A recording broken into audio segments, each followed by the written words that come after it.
जय श्री राधे कृष्ण दोस्तों इस कहानी को जरा ध्यान से सुनिए क्योंकि ये कहानी आपके बहुत काम आने वाली है। दोस्तों, अगर आप हमारे चैनल पर नए हैं तो चैनल को सब्सक्राइब जरूर कर लेना, और अगर आपको ये हमारा वीडियो पसंद आए तो कमेंट सेक्शन में जरूर बता देना। दोस्तों, किसी नगर में राघव नाम का एक लड़का रहता था। उसकी उम्र करीब 24 वर्ष थी और वह ज्यादा पढ़ा लिखा भी नहीं था।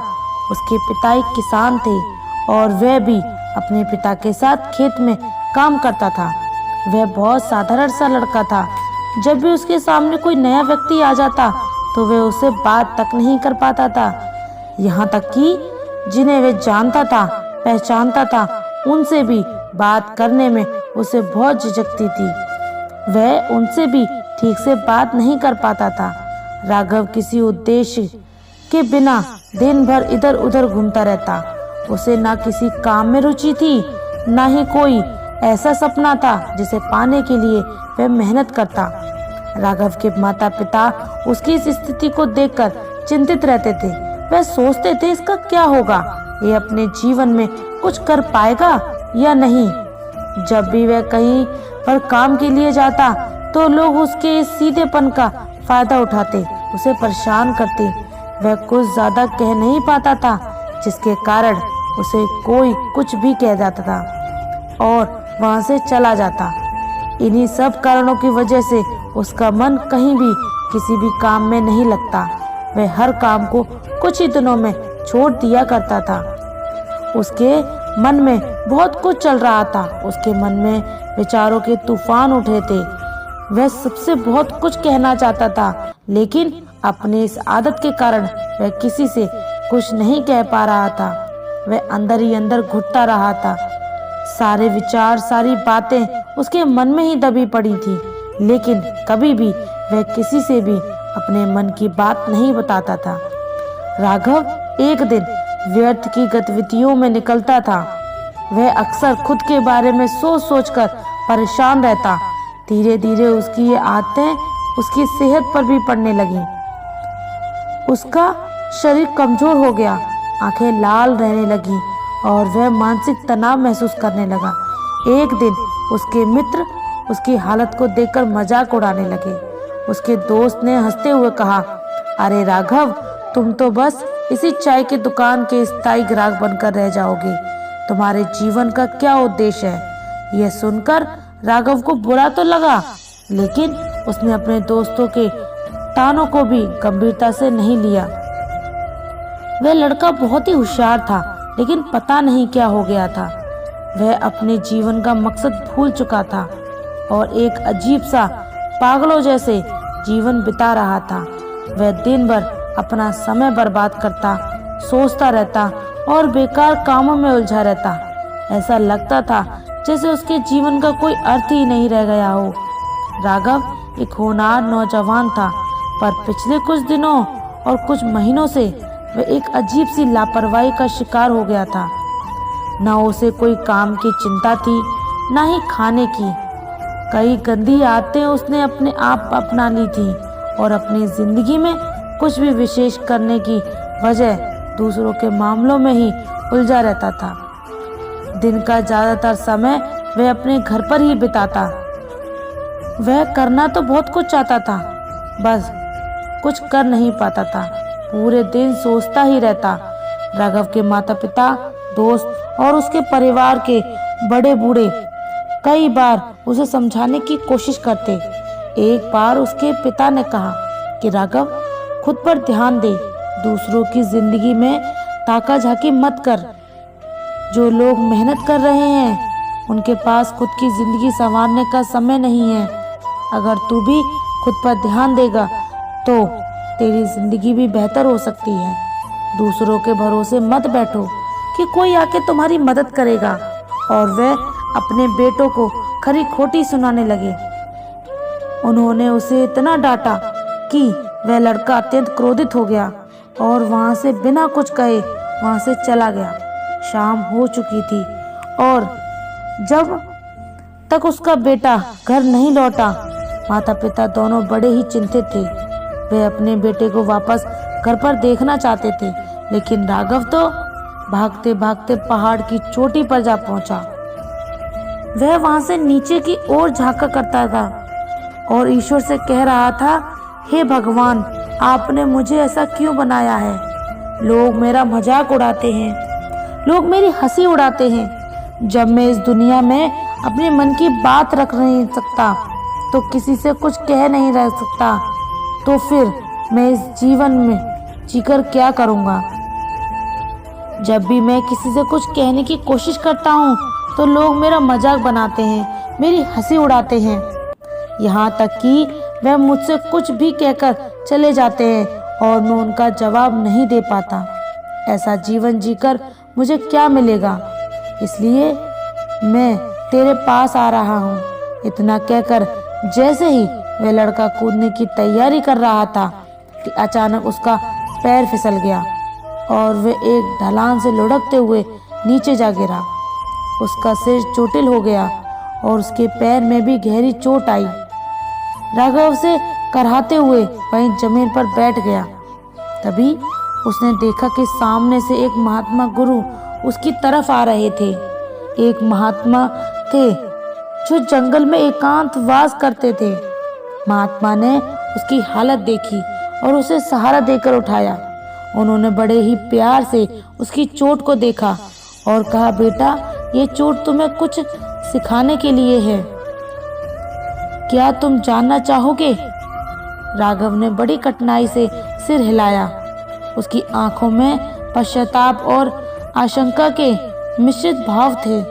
महात्मा ने मुस्कुराते हुए उसे वहां पास के एक पेड़ के नीचे बिठाया और बोले, तुम्हारी जिंदगी में क्या चल रहा है?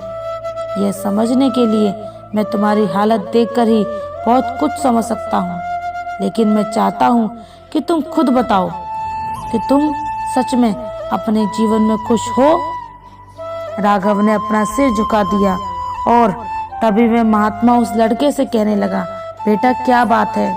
आखिर तुम यहाँ पर क्या कर रहे हो और तुम अपने इस जीवन को क्यों समाप्त करना चाहते हो?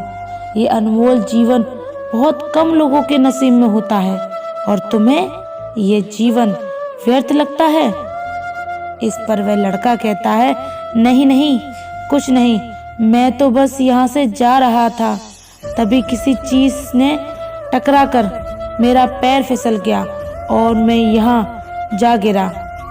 तभी वे महात्मा उस लड़के से कहते हैं, बेटा, मैं जानता हूँ कि तुम यहाँ पर क्या करने आए थे। तुम मुझसे कुछ नहीं छुपा सकते, लेकिन मैं चाहता हूँ कि तुम अपनी समस्या मुझसे खुद बताओ, तभी मैं उसका समाधान तुम्हें बता पाऊंगा। यदि तुम चाहते हो कि कोई तुम्हारी मदद करे, तो उसके लिए पहले तुम्हें ही आगे बढ़ना होगा। यदि तुम चाहते हो कि मैं तुम्हारी समस्या का समाधान करूं, तो तुम्हें मुझे अपनी समस्या बतानी होगी, वरना मैं कुछ नहीं कर पाऊंगा। उन महात्मा की यह बात सुनकर वह लड़का अपने दिल की बात कहने लगा। उसने अपनी आदतें, अपनी लापरवाही और अपने अंदर की बेचैनी सब कुछ बताया। महात्मा ने बड़ी गंभीरता से उसकी बातें सुनी। फिर उन्होंने कहा, बेटा, इस जंगल में आने का तुम्हारा मकसद आज पूरा हो गया। तुम्हें जो चाहिए था वह आज मैं तुम्हें दे सकता हूँ, पर याद रखना, असली बदलाव तब आएगा जब तुम खुद पर ध्यान देना शुरू करोगे। राघव कहने लगा कि हे गुरुजी, मेरे जीवन में कोई उद्देश्य नहीं है। मैं हमेशा खाली बैठा रहता हूँ, बस सोचता ही रहता हूँ और मैं किसी से ज़्यादा कुछ कह भी नहीं पाता और मुझे समझ में भी नहीं आता कि मैं क्या करूँ। मेरे पास ना तो कोई सपना है और ना ही कोई चीज जिसके लिए प्रेरणा। महात्मा के कुछ देर तक राघव को ध्यान से देखा और फिर गहरी आवाज में बोले, पुत्र, खाली बैठना सबसे बड़ा अभिशाप है। तुम्हारा मन और शरीर दोनों ईश्वर की हुई देन, अमूल्य देन है। महात्मा ने राघव को जमीन पर पड़ी एक सूखी लकड़ी उठाकर दी, जिसका बाहरी हिस्सा थोड़ा सड़ा हुआ और ऊबड़ खाबड़ था। लकड़ी पर धूल और गंदगी जमी थी। और उसकी छाल झड़ रही थी। महात्मा ने लकड़ी को राघव के हाथों में रखते हुए कहा, देखो बेटा, इस लकड़ी को यूं ही जंगल में पड़ी है। इसे ना तो कोई काम आएगा, ना इसे कोई महत्व देगा। इसका महत्व और इसका इस्तेमाल करने वाला कोई नहीं होगा, क्योंकि ये अभी किसी के काम की नहीं है। राघव ने हैरानी से उस लकड़ी को देखा, जो बिल्कुल साधारण और फालतू लग रही थी।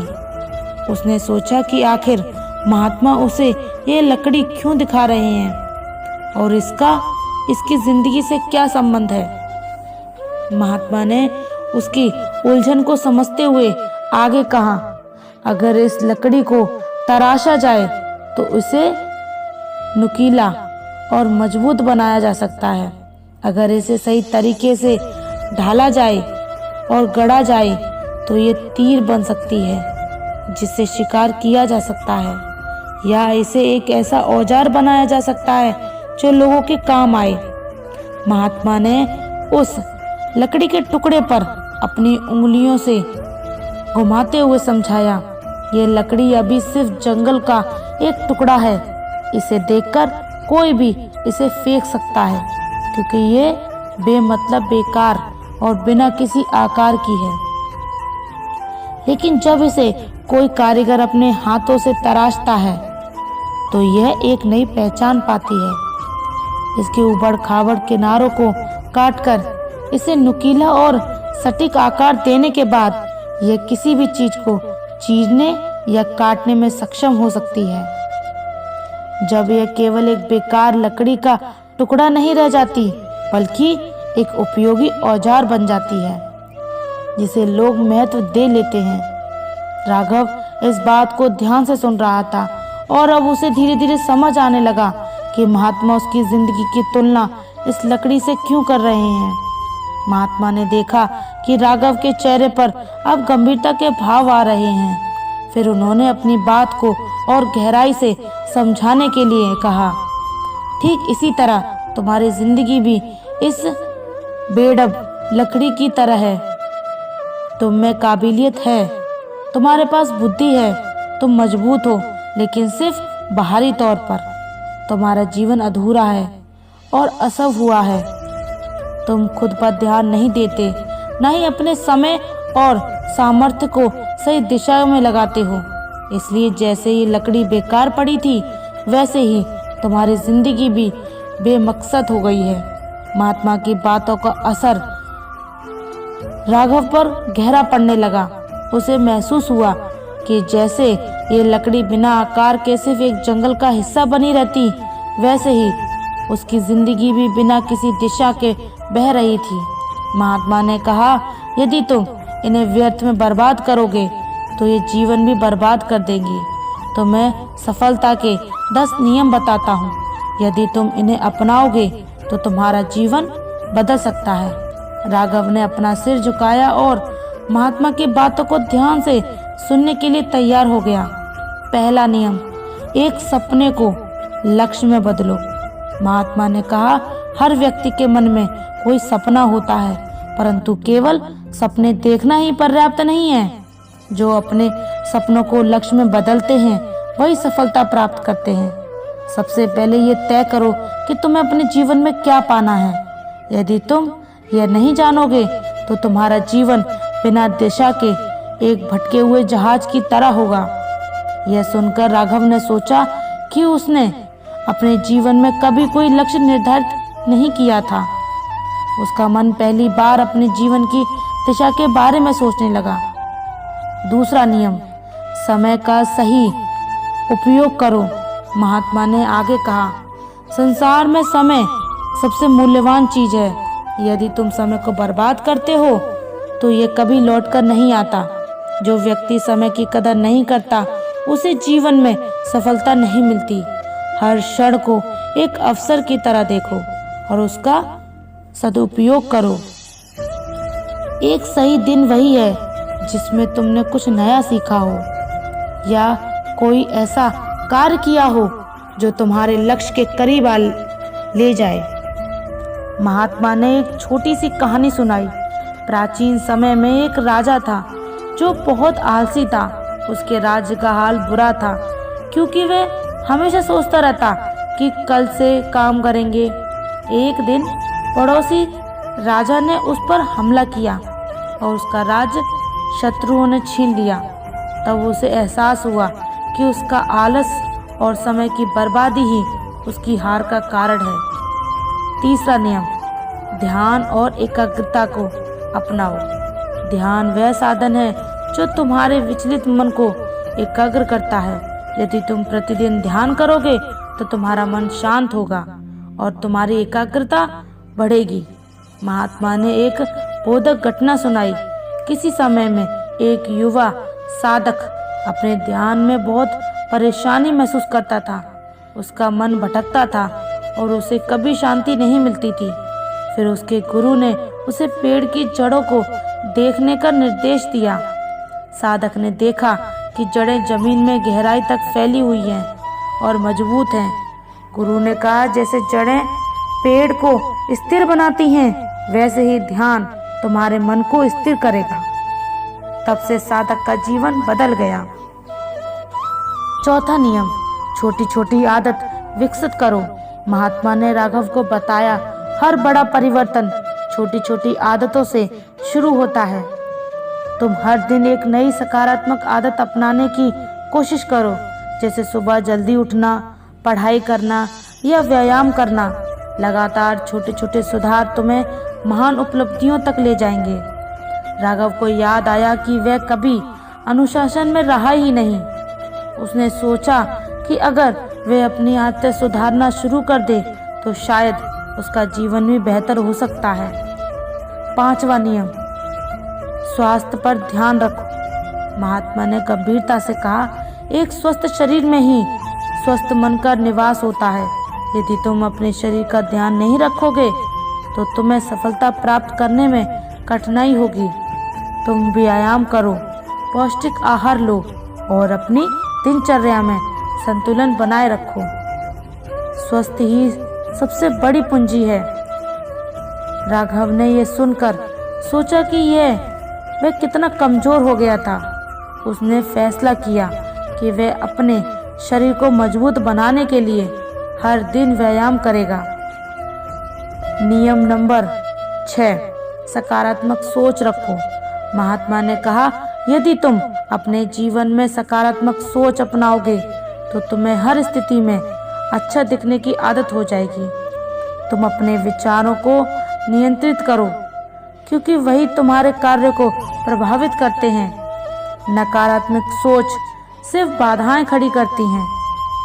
7वां नियम, आत्म अनुशासन का पालन करो। आत्म अनुशासन के बिना तुम किसी भी लक्ष्य को प्राप्त नहीं कर सकते। महात्मा ने कहा, खुद को अनुशासित करना सीखो। ये जानो कि कब क्या करना है और कब क्या नहीं करना। अपने समय और ऊर्जा का सही दिशा में उपयोग करो। 8वां नियम, सफलताओं से सीखो। विसफलताओं से जीवन में असफलता ही तुम्हारा सबसे बड़ा शिक्षक है। तुम असफलताओं को अपने अनुभव की तरह देखो और उनसे सीखो। महात्मा ने आगे कहा, 9वां नियम, हर दिन कुछ नया सीखो। महात्मा ने कहा, ज्ञान अर्जित करने से तुम अपने जीवन में नई ऊंचाई पा सकते हो। हर दिन कुछ नया सीखने की आदत डालो, चाहे वे किताबें पढ़कर हो, किसी विशेषज्ञ की सलाह लेकर या अपने अनुभवों से सीखने की प्रक्रिया कभी समाप्त नहीं होती। 10वां नियम, कभी हार मत मानो। एक बार एक मूर्तिकार ने एक सुंदर मूर्ति बनाने की कोशिश की, पर बार बार उसकी मूर्ति टूट जाती। उसने हार नहीं मानी और हर बार अपनी गलती से सीखता रहा। आखिरकार 3 महीने की कड़ी मेहनत के बाद उसने एक उत्कृष्ट मूर्ति तैयार की जिसने उसे प्रसिद्ध बना दिया। महात्मा की ये बातें सुनकर राघव की आंखें खुल गईं। उसने अपने जीवन में बदलाव लाने की ठानी। महात्मा के इतने प्रेरणादायक नियम सुनकर फिर वह अपने घर लौट आया। धीरे धीरे उसने अपनी आदतें सुधार ली। वह अनुशासन के साथ अपने काम करने लगा, समय का पालन करने लगा और हर रोज आत्मनिरीक्षण करने के लगा। उसकी सोच में बदलाव आने लगा और उसने खुद पर ध्यान शुरू कर दिया। कुछ ही महीनों में उसकी आदत और मेहनत रंग लाई। अब लोग उसकी तारीफ करने लगे, उसके परिश्रम और अनुशासन की मिसाल देने लगे। राघव ने खुद को उस सूखी लकड़ी की तरह महसूस किया जिसे तराशा जा चुका था।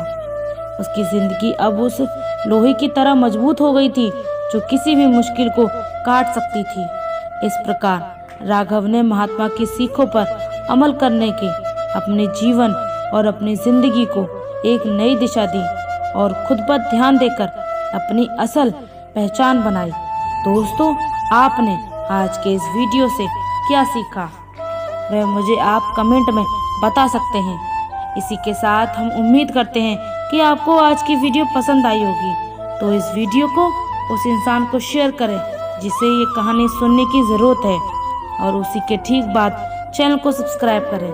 तो चलिए फिर मिलते हैं ऐसी एक और नई वीडियो में एक नए मैसेज के साथ। तब तक के लिए अपना ख्याल रखें। धन्यवाद। जय श्री राधे कृष्णा।